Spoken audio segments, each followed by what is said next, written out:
हुई अप्सराएं नृत्य करते करते थक गई, इंद्र के पास में पहुंची, जवाब दिया प्रभु भगवान को भक्त है तो छोटो ही लेकिन है खोटो, तपस्या भंग करवे के मैंने सब उपाय करे लेकिन तपस्या की भंग नहीं भाई, अब तो नारायण ही कुछ कर सकते हैं।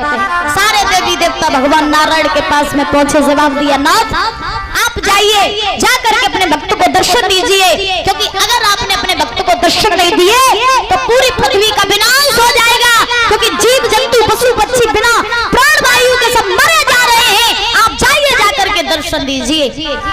जब ये बात कही तो भगवान गरुड़ पर सवार होकर के चल करके ध्रुव के पास में पहुंचे। ध्रुव भगवान की मोहिनी मूर्त को अपने हृदय में बैठाल के तपस्या कर रहे थे। भगवान पहुंचे, आवाज लगाई बेटा ध्रुव आंखें खोलो। ध्रुव ने आंखें नहीं खोली तो भगवान ने अपनी उस मोहिनी मूर्त को खींच लिया ध्रुव के मन से, और जब ध्रुव को वो मोहिनी मूर्त दिखाई नहीं पड़ी, सोई ध्रुव जी महाराज पछाड़ खा करके गिर पड़े, और ध्रुव जी महाराज जैसी पछाड़ खा करके गिरे तैसी भगवान ने उन्हें उठा करके अपनी गोद में बैठा लिया। बोली भगवान श्री हरि नारायण की, राधा रानी सरकार की जय जय श्री राधे श्याम। भगवान ने ध्रुव जी को अपनी गोद में बैठा लिया। अब बैठाने के बाद में भगवान ने ध्रुव जी से कहा बेटा ध्रुव हम तुम्हारी भक्ति से बड़े ही प्रसन्न हैं, तुम हमसे कोई वरदान मांगो। ध्रुव जी कहने लगे प्रभु मुझे आपकी गोद प्राप्त हो गई, हमारे लिए यही बहुत है, अब हमें आपसे कुछ नहीं चाहिए। 5 वर्ष के ध्रुव जी भगवान से क्या कह रहे हैं, आपकी गोद मिल गई बस, और मुझे कुछ नहीं चाहिए। और आज के जमाने में अगर भगवान पृथ्वी पे आए जाओ और भगवान अगर तुम लोगों से कहेंगे तुम हमसे कुछ वरदान मांग लियो, तो सबसे पहले तुम क्या कहियो, सब दुनिया को सुख हमें दे दे और सब दुखी दुखी कर दे, और सबसे पहले पड़ोसी को सुख हमें दे, सबसे पहले जय कहियो। तो आज भगवान इतने बड़े दयालु हैं, भगवान ने ध्रुव से कहा सुना अगर तुम्हें कुछ नहीं चाहिए ठीक कोई बात नहीं, फिर भी हम तुम्हें ये वरदान दे रहे हैं कि तुम पृथ्वी पर रह करके 36,000 वर्षों तक राज्य करोगे। कितने हजार वर्षों तक? 36,000 वर्षों तक। और सुनो जब तुम्हारी राज्य से इच्छा भर जाए तब तुम हमारे धाम को चले आना, मैं तुम्हें अपनी गोद में स्थान दूंगा। जब ये बात कही ध्रुव जी महाराज प्रसन्न हुए। भगवान ने इंद्र का ऐरावत हाथी बुलवाया, उस पर ध्रुव जी को बैठाया और बैठाल करके जंगल से विदा किया। ध्रुव जी महाराज हाथी पर बैठ करके चले, अवध में पहुंचे। अवध के लोगों को पता चला कि ध्रुव भगवान को प्राप्त करके आ रहे, तो उत्तानपाद और बड़े बुजुर्ग रहे तो ध्रुव का स्वागत करने के लिए आदि रास्ता में आ गए। अब ध्रुव हाथी पर सवार, देखा कि मेरे पिता मेरे दादा मेरे बड़े बुजुर्ग खड़े, हाथी से नीचे उतर के आए, सबके चरण स्पर्श किए, सबसे आशीर्वाद लिया। ध्रुव जी महाराज बताओ भगवान को प्राप्त कर लिया मैया, देखा मेरे दादा मेरे बड़े बुजुर्ग खड़े, हाथी से उतर के आई, सबका आशीर्वाद लिया, चरण छुए हैं। और आज के जमाने में 20 साल को लड़का अगर महाराज अच्छे खासे पैसा का कमान लगे, बड़ों का सम्मान करना भूल जाता है, फिर छाती तान के चलने लगा, तुम्हारे जैसे दुनिया में है सम्मान करना भूल जाते। अच्छा दादा आप लोगों ने देखा हो, पीछे जितने भी बुजुर्ग बैठे हैं, आप लोगों ने देखा हो कि आज के जो नई लड़का हो तो पांच छुआ तो कैसे छुआ, बताओ घुटने छू करके छाती से लगा लेते, लगाते कि नहीं लगाते, पायु छेबे को सौ नहीं आज के जमाने में, पर ये छे के छाती तो लगा ले, जय हरि हर की, जय हरि हर की। अच्छा ये बताओ पैर क्यों छुए जाते, आशीर्वाद लेवे का से? अच्छा जब बताओ तुमने तो कह दिया आशीर्वाद लेवे का से पैर छुए जाते, पर ये छुए के आशीर्वाद मिल जा, मिल जा? अरे बाप रे आपने तो रीत ही बदल दी। बताओ पैर क्यों छुए जाते हैं, किसी को पता है? चश्मा वाली मैया तुम बता, तुम्हें नहीं पता? चलो हम बताएं दे रही तो सुनो बड़े ध्यान से सुन लेना, पैर क्यों छुए जाते? पैर छूने के 2 कारण हैं। पैर छूने के कितने कारण? तो कौन कौन से? पहला तो ये कि पैर छूने से बल बुद्धि विद्या आयु बढ़ती है। पहला, पैर छूने से बल बुद्धि विद्या आयु बढ़ती है।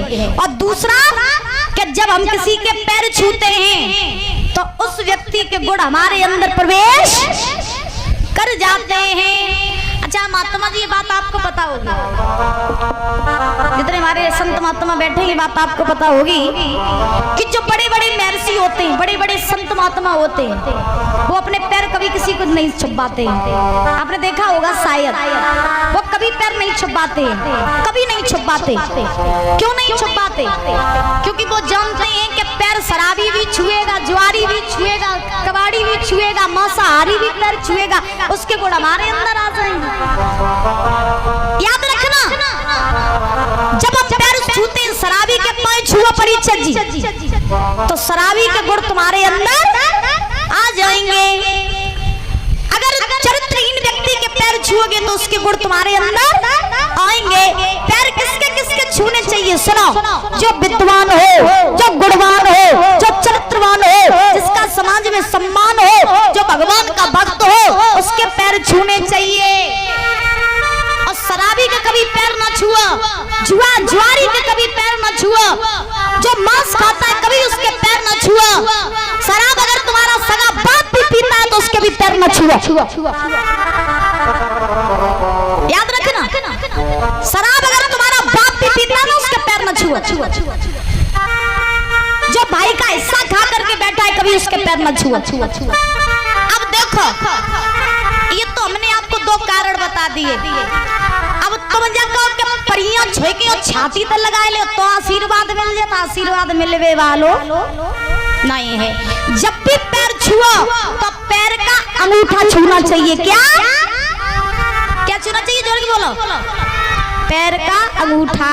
ये माताएं भी सुन ले, भाई लोग भी सुन ले।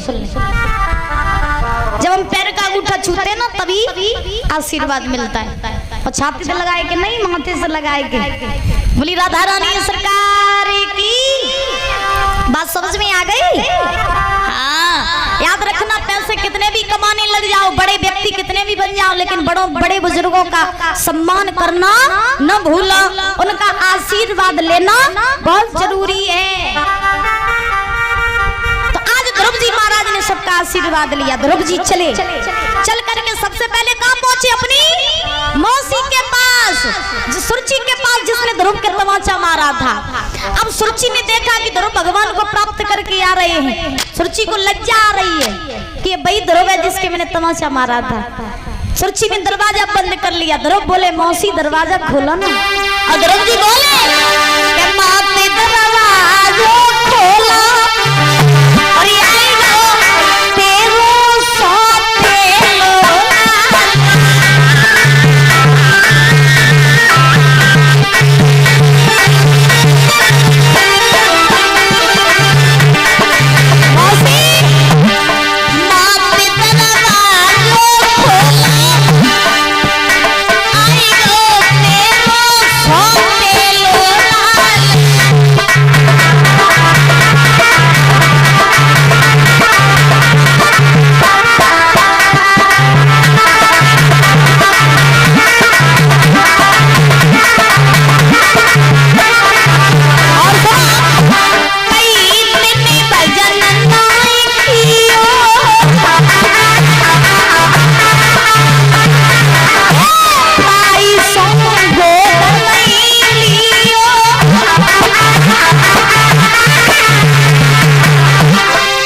दुश्मन के जितना बड़ा आपका मित्र संसार में कोई हो नहीं सकता। दुश्मन को कभी दुश्मन नहीं समझो। क्यों? क्योंकि दुश्मन आपका सबसे बड़ा मित्र होता है, सबसे बड़ा। ये सुनीति का, ये सुरुचि का प्रमाण है। अगर सुरुचि ध्रुव के तमाचा न मारती तो कभी महाराज ध्रुव जी भगवान की गोद प्राप्त करके न आते, कभी ध्रुव जी महाराज इतिहास न रचाते। सुरुचि ने दरवाजा नहीं खोला, ध्रुव जी लौट करके आए अपनी मैया सुनीति के पास। सुनीति ने देखा अपने पुत्र को, कलेजे से लगा लिया, बेटा भगवान मिल गए? ध्रुव बोले हाँ माँ मिल गए। सुनीति बोली मुझे भी दर्शन कराओ। तो भगवान ने आज ध्रुव जी महाराज ने भगवान का आह्वान किया, प्रभु आए, आ करके सुनीति को भी दर्शन दिए। अब देखो ध्रुव जी महाराज ने खुद का भी उद्धार करवाया और साथ ही साथ अपने कुल खानदान का भी उद्धार करवाया। एक बालक राक्षस जन्म ले ले तो पूरे कुल खानदान का विनाश कर दे, और एक भक्त जन्म ले ले तो पूरे कुल खानदान का उद्धार कर दे। अगर कुल में एक दाग भी लग जाए ना तो 7 पीढ़ियों तक नाम चलता है, और कुल में अगर कोई नाम रोशन करने वाला आ जाए तो 7 पीढ़ियों तक नाम लिया जाता है, याद रखना। और माँ बाप के हाथ में होता बच्चों को भक्त बनाना, बच्चों को राक्षस बनाना, याद रखना भैया। माँ बाप बच्चों के सबसे बड़े मित्र, माँ बाप बच्चों के सबसे बड़े दुश्मन। अगर सुनीति ध्रुव से न कहती कि बेटा तुम जंगल में जाओ तुम्हें वहीं भगवान मिलेंगे, न सुन, अगर सुनीति ध्रुव जी को जंगल में न भेजती तो आज हम यहाँ बैठ करके ध्रुव की कथा आपको न सुना रही होते। सुनीति ने अपने हृदय पर पत्थर रख करके अपने 5 वर्ष के बालक को जंगल में भेज दिया। और आज कल की माताएं अपने बच्चन को मंदिर में नहीं भेजती, जा सो मेरे लल्ला को बाबा ना बन जाए, मेरे लल्ला को बाबा ना बन जाए। संतों की संगत करने नहीं देती, मंदिर में जाने नहीं देती, सत्संग में जाने नहीं देती, और जैसे ही सिखाती सवेरे उठ के गुड मॉर्निंग बोला, रात में गुड नाइट बोल के सो जा।